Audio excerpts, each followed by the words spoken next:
G'day, it's Jerry here. Today we are reviewing this microscope provided to me from the company LinkMicro. This is their model LM208S. It was provided to me free of charge. I did not pay for it. LinkMicro have not had any input into the content of this video. They simply requested that I do an honest review of the product, and that's exactly what I've done. This video is going to be quite long because I thought the best way to do it would be to demonstrate all of the features and functions of the microscope. And then you can make up your own mind as to whether or not you're interested in this particular product. As per usual, I've tried to break everything up into logical sections. You can access those from the description and jump to the different portions of the video. There will also be links in the description as to where you can purchase this product if that's something that you want to explore. Enough of that, let's jump straight into the review. Okay, so let's try the unboxing. So this is the packaging. It's packaged very, very well.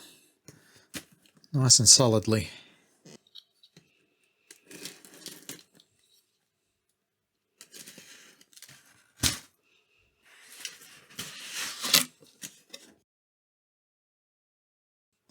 Nice and securely packaged.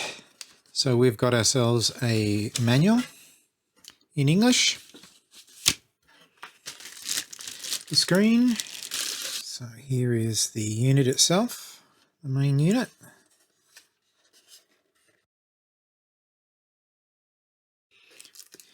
Cleaning cloth. I think this is a slide light.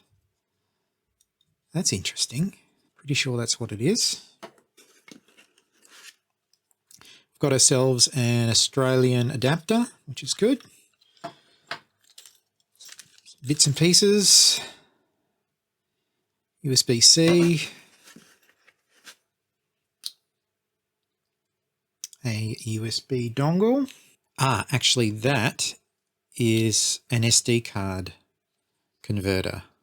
Oh yeah, so it uses an SD card, and have they provided one? Yes, they have.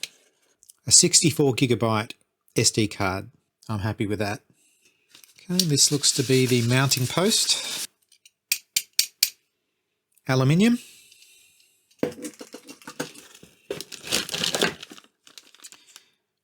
HDMI cable.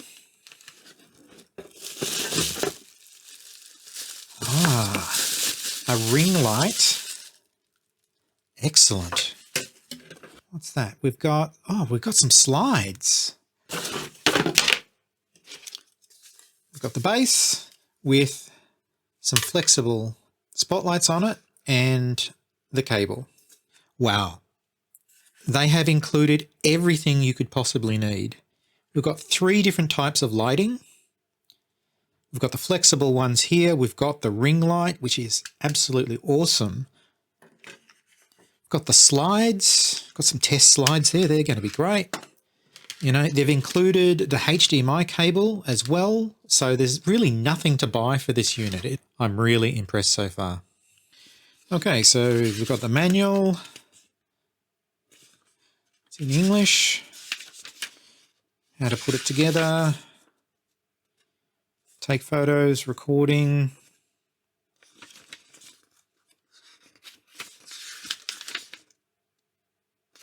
Connecting it to a computer, troubleshooting. Yep, all looks pretty good. All right, let's put it all together. It's got a nice solid base to it. Looks like this piece here allows you to position it so it's locked in at a particular side. So get it into the position that I want and then lock it in place. Yeah, so you could actually make it go around the other way if you wanted it to. All right, what's next? So we're going to put this on, pretty much screw these out.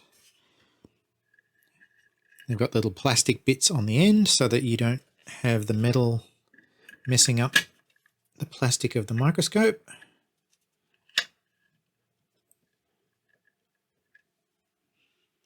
That's it. Nice. It's actually a little bit bigger and taller than I had anticipated, which is a good thing. Okay, so now for the ring light.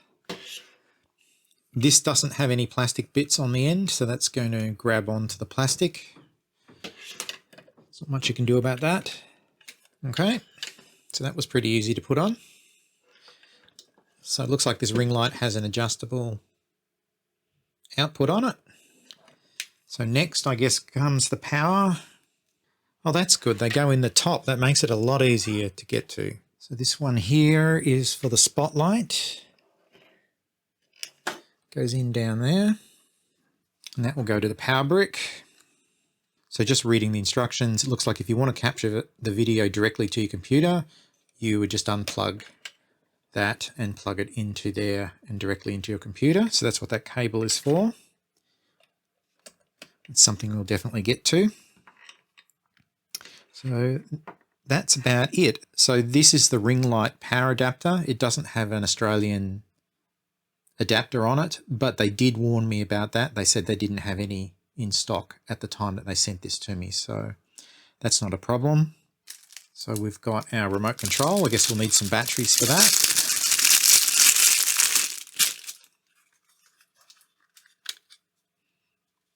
So 2 AAAs.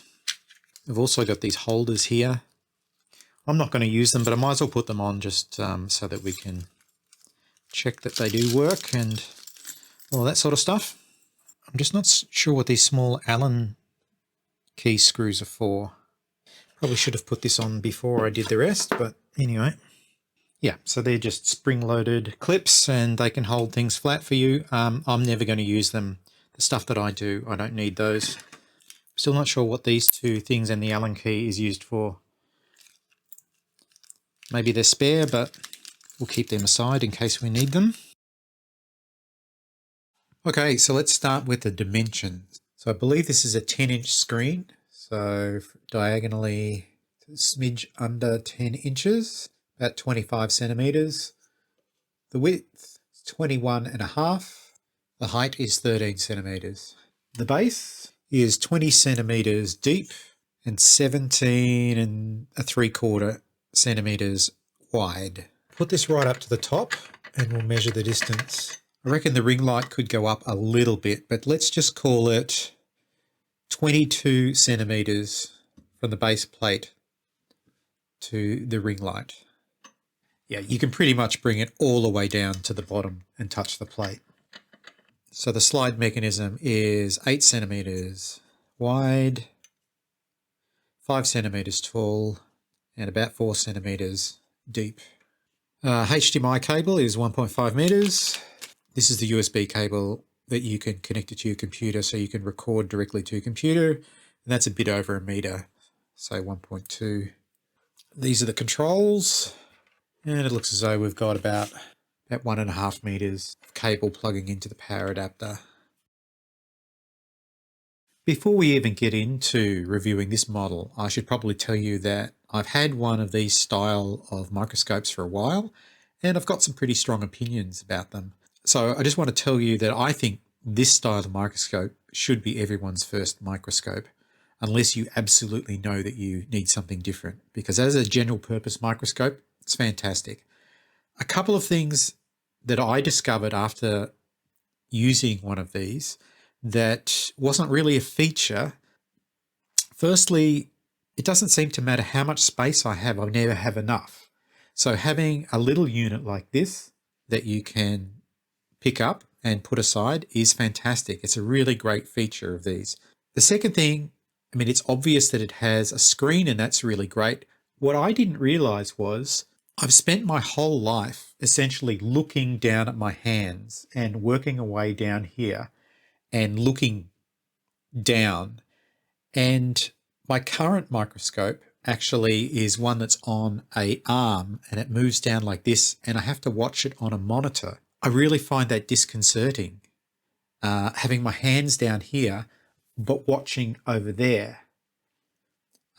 Plus, you know, I wear reading glasses and I can't see anything without my glasses. And so it's very difficult to have a monitor over there and get the right distance. The monitor really needs to be adjustable completely in order for me to be able to use it. So having this unit here, there's something about having the screen right here and my hands underneath it that make it really natural to use it. And of course my neck is in the right position that it normally is when I'm looking at a monitor. I don't have to take my glasses off. It's just a very pleasant way of using a microscope. Now, obviously other types of microscopes have their own advantages and disadvantages, but yeah, that was something that I didn't realize until I used this style. And so I would always come back to using something like this. Now, as I said, my other microscope is just the microscope section. It doesn't have a screen on it. I have to watch a monitor in order to be able to see what the microscope is viewing. One of the disadvantages of having an arm, the arm is difficult to position in place exactly. I'm sure you can get better arms. But the main problem with having the arm is that you put it in place and it starts wobbling a little bit. And so you've got to wait for it to stop wobbling, which is okay.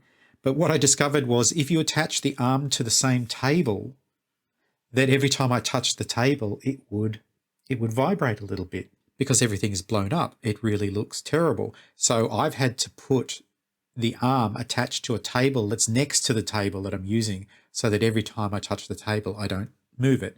And that table is very solid, but it doesn't take very much for the arm to start swinging.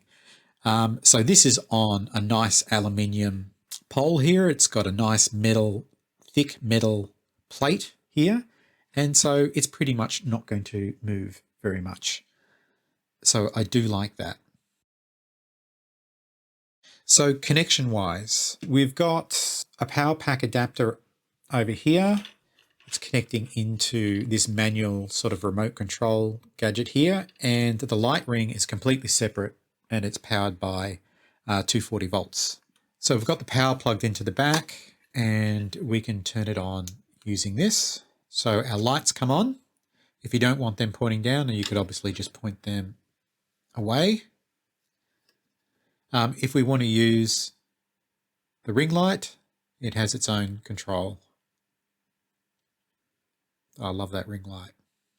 We'll be testing these things in a minute. So the way it works is you put it at the height that you want, and then you can adjust the focus up here.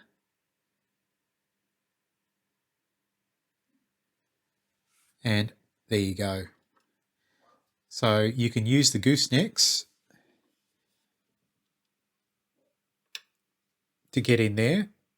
I find they are always a bit difficult to use. So I'm really curious about how much better the ring light is, if it's any better. Yeah. Yeah, I really like the ring light. So the ring light is coming straight down, and then the goosenecks you can bring in from the side if you need them, if something is creating a shadow or something like that. I've only ever had the goosenecks, and I did wonder whether I'd be better off having goosenecks or the ring light. Now that I've seen them both together, I would definitely get a model. I mean, obviously it's great that this has got both of them, but if I had to choose, it would be the ring light, because you can always just get a torch, you know, use a torch if you really need that, or as with what came with my other microscope, goosenecks on a clip, so you can clip it to the side. Yeah, I'm really loving the ring light. So I will be providing footage that's captured on the unit itself, and I believe to do that all I have to do is press OK, and then it is starting to record up the top here. You can see it recording onto the SD card. We'll go over all of those things in a minute, but let me just put this down. So obviously as it comes down, you need to refocus.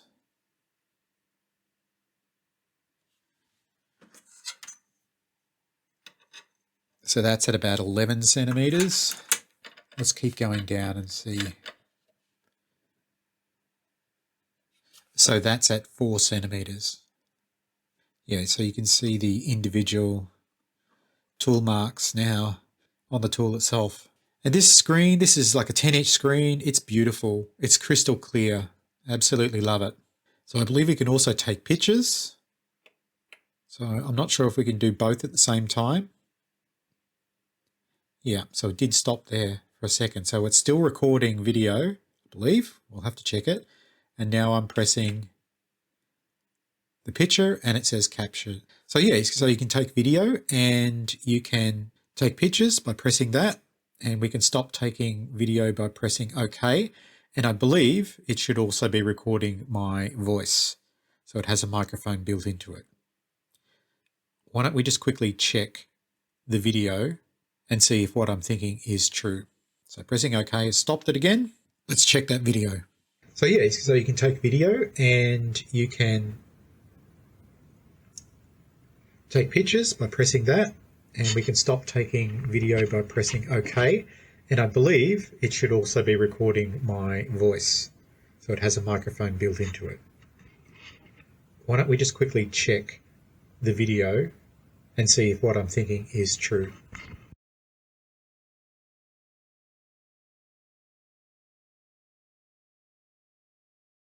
So I've just checked the footage off the SD card, and two things. So it's saved. It's saved in 4K. So 3840 by 2160 at 30 frames a second. That took up 1.18 gigabytes for 2 minutes and 20 seconds footage. So that puts it at around about 0.5 gigabyte per minute. So on that 64 gigabyte SD card, we're going to get around about an hour and 50 minutes of footage. We also confirmed that you could take a picture while it was recording and it will save it as a separate file, also in the same 4K resolution.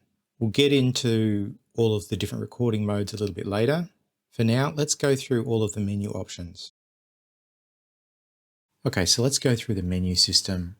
You can either do it through the remote control or through the controls on the front. I'll use the controls to begin with. So here's the M button. At the moment we're in video mode because it has the video symbol there. If I press M once, it goes into photo mode. If I press it a third time, we go into video playback. And if I press it a fourth time, it goes into photo playback. Now I'm in video mode at the moment. So if I hold the M button down for long enough, I will go into the menu settings for videos. So we've got all of these things in here that I'll go through in a minute. But if you press M again, you go into the system settings.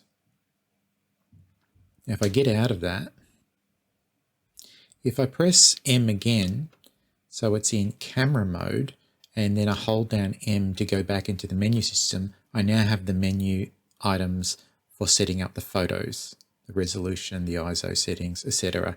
And if I press M again, I go back to the system. One more time, and it exits out. I'll go back to video, hold down the menu button, and we can now go through the menu options here. And I'll use the remote for this. It's just easier. So video resolution, that was at 4K. I don't need that at 4K. That should actually give me more space on the SD card if I do that. HDMI output, that'll be outputting to a monitor. Cross curve, not sure what that is. Is that something to do with accounting for the curvature of the lens or something? Not 100% sure. So, but exposure, sharpness, contrast, color, can rotate the image, and timestamp. So we really want timestamp on, I think. Now, if I want to go to the system parts, I can press M again. We'll exit out. So I have to go back in, and I can press M there, and I can get to this menu, the system menu.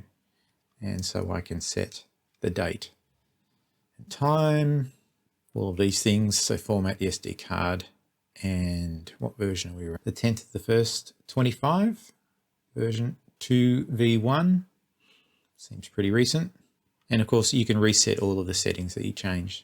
Bang, just press menu to get out of that.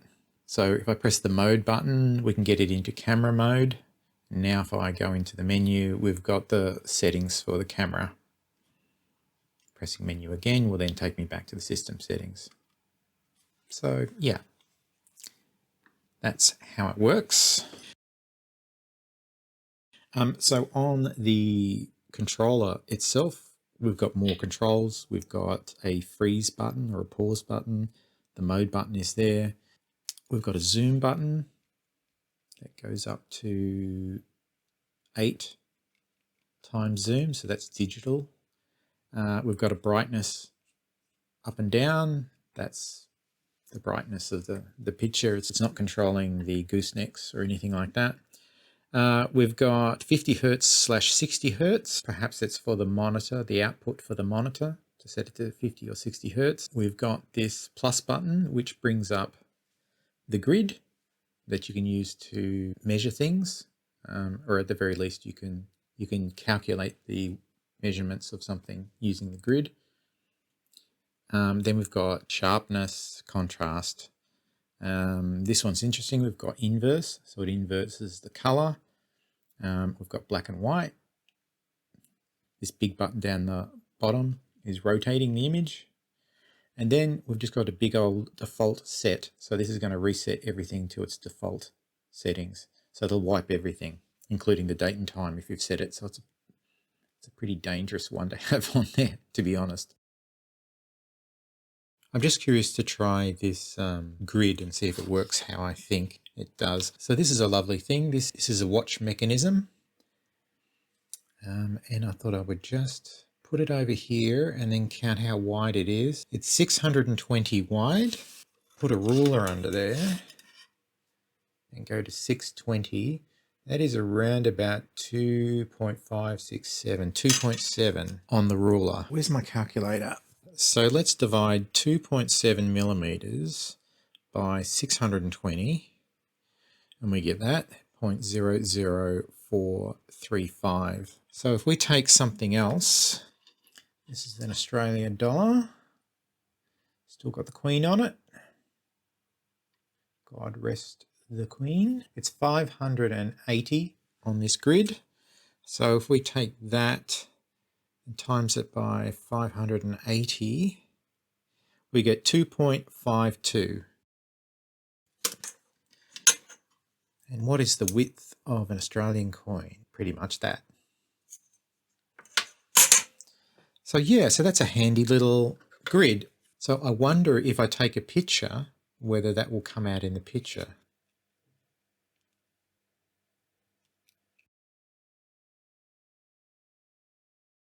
Let's go over some of the different options for capturing video and displaying video. There are some gotchas. So at the moment, the microscope is just running in normal mode. It's at 4K. Now you can plug in an external monitor. So this is a 4K monitor behind it. So as soon as I plug in the provided HDMI cable, it comes up on the monitor. So that's in 4K at the moment. Now, the only problem with this is that when it's in 4K, it cannot record an output to the monitor in 4K.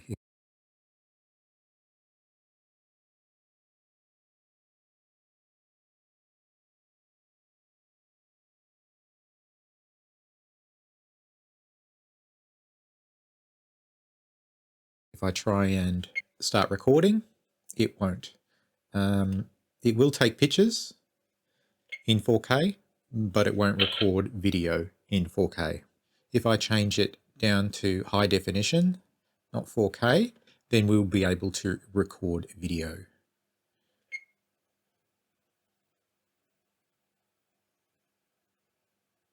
So we're now recording video while we're using it. So I can move that around. Bottom line is, in 4K, you cannot have an external monitor connected and record at the same time. When you have an external monitor connected, video playback occurs on the external monitor and not on this screen. Picture playback, on the other hand, does appear on this screen and the external monitor. The other mode is when you connect your microscope directly to your computer. So to do that, you have to unplug the USB cable that's there, that's powering it, and plug it directly into your computer, which means your computer is going to be powering it. The moment that you plug it into your computer, it's going to give you two options, USB MSDC and USB PC cam. So the MSDC mode means it appears as a thumb drive, basically, on your computer, so you can access the stored files that are on the SD card. And the other one makes it appear as a USB camera. The problem with this mode is that it does not appear on either of the screens. So I'm using software called OBS, which captures video input, and it can currently see what's under here, but I can only preview it on my computer. I can't have it displaying on the computer and on the microscope at the same time. So this is me capturing the video through OBS via the USB cable. As you can see, I can't see anything on the monitor, but I can see it on the preview window of my computer. Okay, so this unfortunately is a feature that I really want. In the way that I make videos, I would really love to be able to use this as a microscope and capture it directly into OBS. Yes, I know I can capture all the video onto the SD card and then I can simply transfer the files. But in the past, I've had problems, I've forgotten to press OK. Maybe I've had a corrupted SD card. So I would love the option of being able to use the microscope and at the same time capture it via OBS. So fortunately, I found a solution. I can simply use this $10 HDMI video capture device, plug it into the HDMI cable, plug that into my computer, and then I can capture directly into OBS.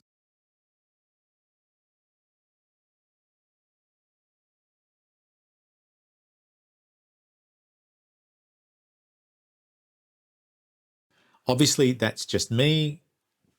Most people would simply capture the video on the SD card and transfer it across to their computer when they needed to. But anyway, that is an option. Okay, so this is a test. I'm currently at 4K. It's going through the HDMI cable into HDMI to USB connector, into my laptop, running OBS. So this is capturing at 4K. Standard definition. That's standard definition, capturing through the HDMI USB capture card directly into OBS. Okay, so I thought we might take a look at the slides. So we've got this little slide box here, and I was looking, and I have a feeling that these little gadgets here can be used here for holding the slides down, but the screws are wrong. You need M2 screws, which we haven't got provided. Anyway, I don't think I'll need to secure the slides. So the way this works is we can unplug the power to the goose lights and plug it into the back of this. Quite impressed that they included these slides. And this says Pine Stem CS. So I will take some video. Oops.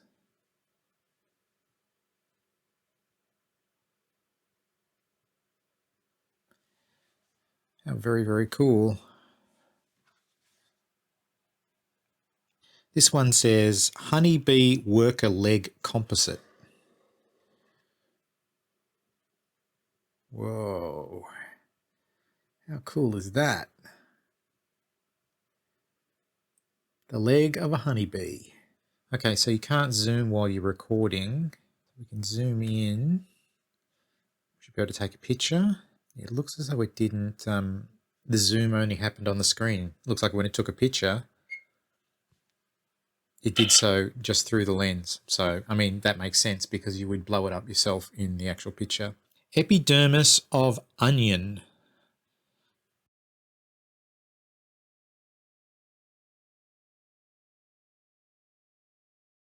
Musica dominestiaca compound eye loading.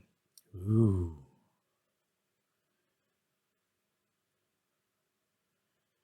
Pretty. And have we had the honeybee wing?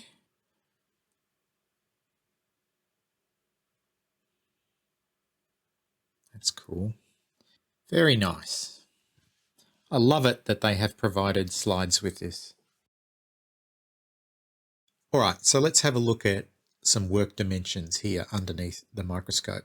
So the ring light is now up at 21 centimeters, about as far as it can go. And I've got this watch mechanism here, and that's going to be about 2.5 centimeters off the plate. And to give you some idea of scale, this screwdriver is 9 centimeters long, and the tip of it is 1.2 millimeters.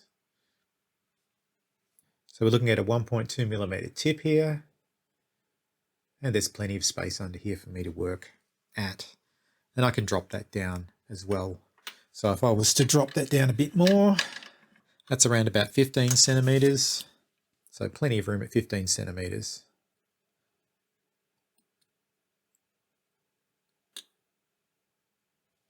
Okay, so I've got a PCB here. This is a practice board that you can get to practice soldering. So we're at 21 centimeters here. We can have a look at the different sizes on here because they're marked. I can also change, some of these settings to make it easier. So you can see that's much easier to read on there. Obviously, I can play around with the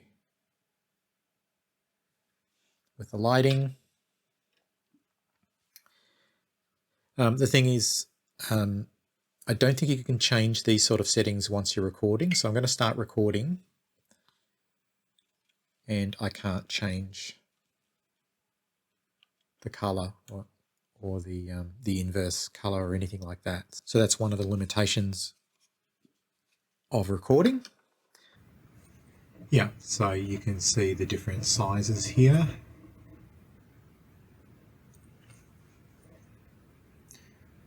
O402 is over here.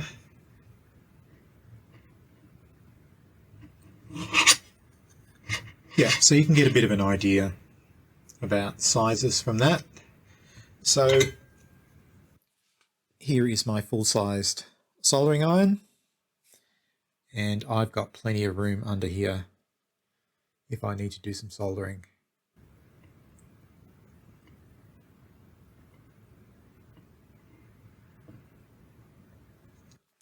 Let me see how far down you could really go. Obviously, you're limited to the amount of space that you have under here, but you can also push back this so it's on an angle and you can be pointing down it this way.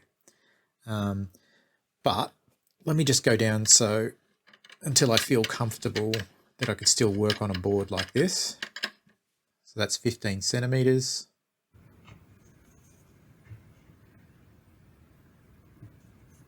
And it's still pretty good to work on. I mean, that's more than enough for soldering. The heat gun. Okay, so, I mean, obviously if you've got a tip on your heat gun like this, you can go down pretty low. Even that is quite usable there. Yeah, I mean, so that's pretty good, but let's go all the way up. And so there, I've got plenty of room to maneuver under there with the heat gun. And I think that's more than enough room. So if I had components on there, I could manage them quite easily.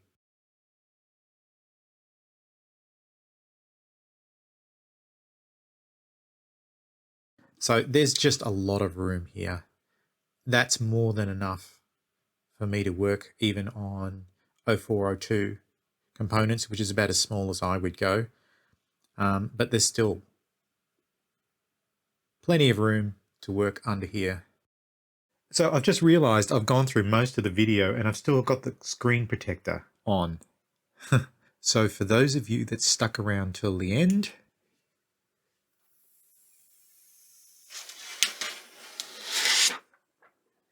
ta-da! Sorry about that. All right, so we'll leave the video there.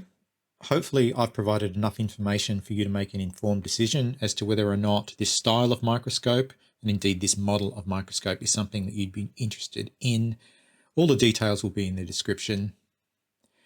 If there's something I haven't covered or you have any questions, please think about hitting me up in the comments and I will do my best to answer those for you.